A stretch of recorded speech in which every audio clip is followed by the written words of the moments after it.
Hi and welcome to this Hello World tutorial with Java. Using only the command line interface, CLI, in this tutorial first I'll create a project directory called Hello World. And in there another directory, src or source. Next I'll create a Java package structure using the convention of reverse domain name, so in this case dev Richard Walker and a package name hello.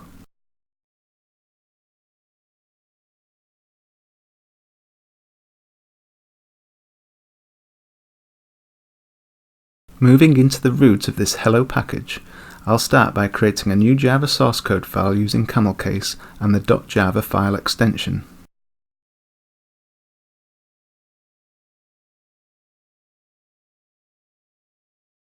The first line of a Java class file declares the package it belongs to. This is the directory structure using dots instead of slashes.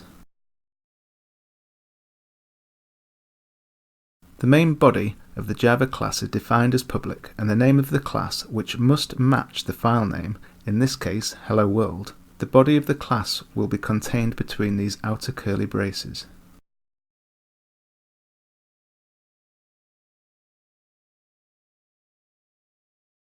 Every Java program needs a public static void main class as an entry or starting point for execution.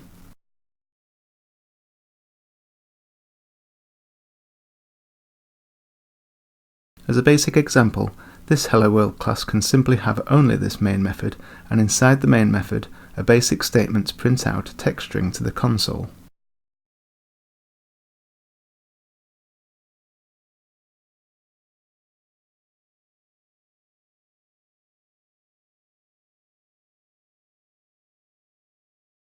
From the root of the source directory, the code can be compiled as demonstrated.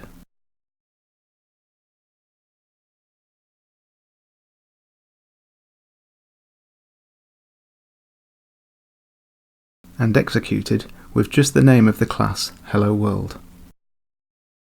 The javac compile command created a bytecode file with the .class extension.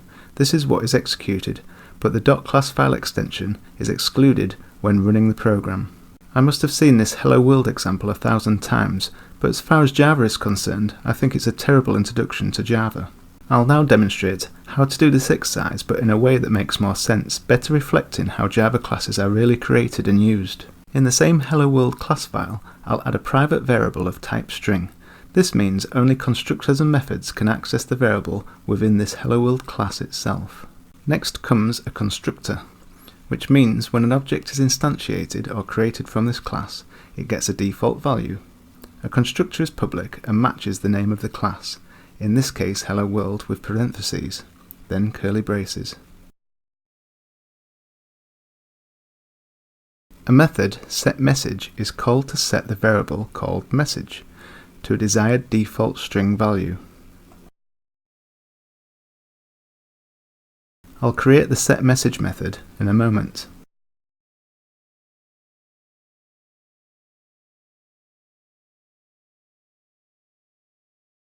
Next comes what is known as getters and setters. There is only one variable in this example, our message string, so the getter is a method that gets and returns the string stored in the variable called message.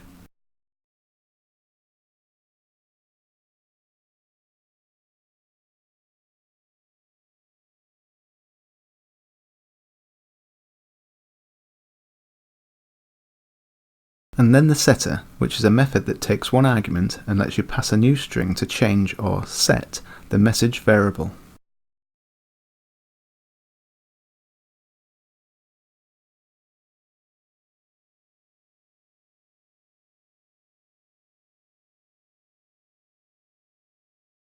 This method is what is used in the constructor defined above. Notice that this .message, it means that it's referring to the class variable message, needed because this setter method also takes an argument variable called message. This could be done differently. By using a different name for the method argument stroke variable, this dot can be dropped, but for clarity it's common practice to use the same name and the this dot syntax to differentiate between the two.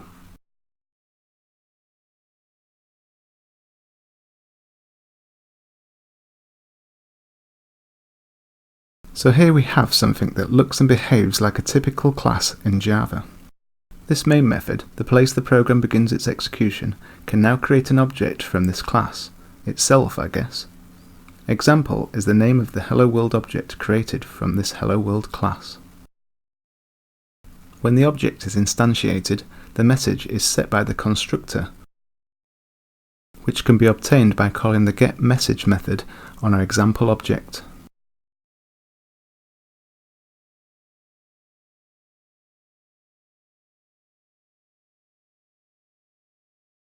As before, this code can be compiled from the root of the source directory as demonstrated.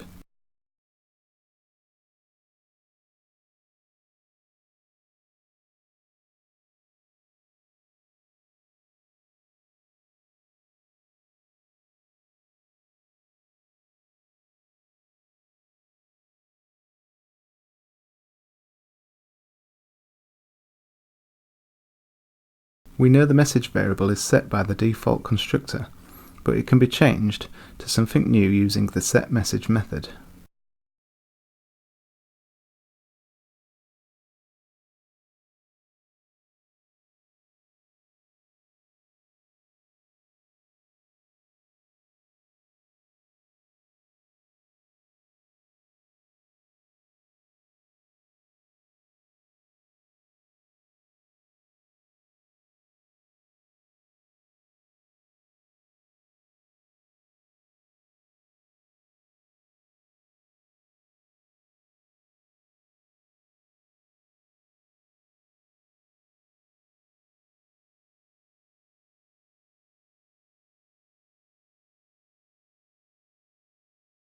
As expected, the program now outputs the new message. Personally, I found it a little confusing at first having the main method within the same class that is being instantiated. Any Java program can only have one main method, but a program usually has many different classes. From the start of this tutorial, I used the concept of a package. I think it becomes clearer when a second package is added with a main method that imports the package and class to be used. I'll quickly create a new example.com package and main class with just a main method.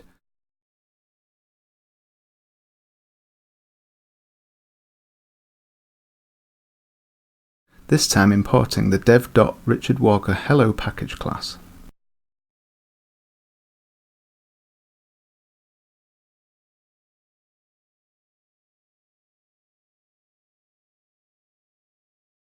The same code can be repeated here as done before.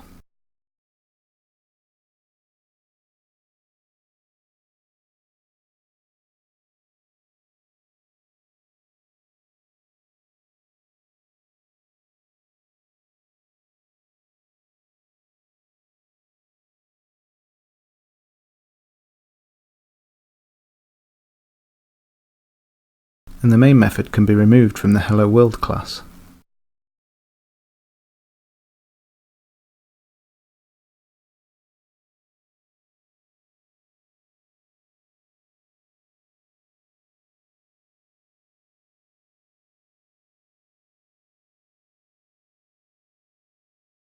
The main class is now compiled, which includes the Hello World class, and executed.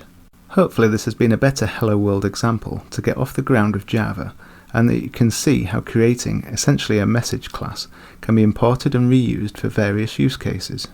This is the fundamental approach to Java programming. On a final note, it's worth pointing out that many objects can be created from a class. A class is like a blueprint from which many individual objects can be created. Thanks for watching. Good luck and skill up.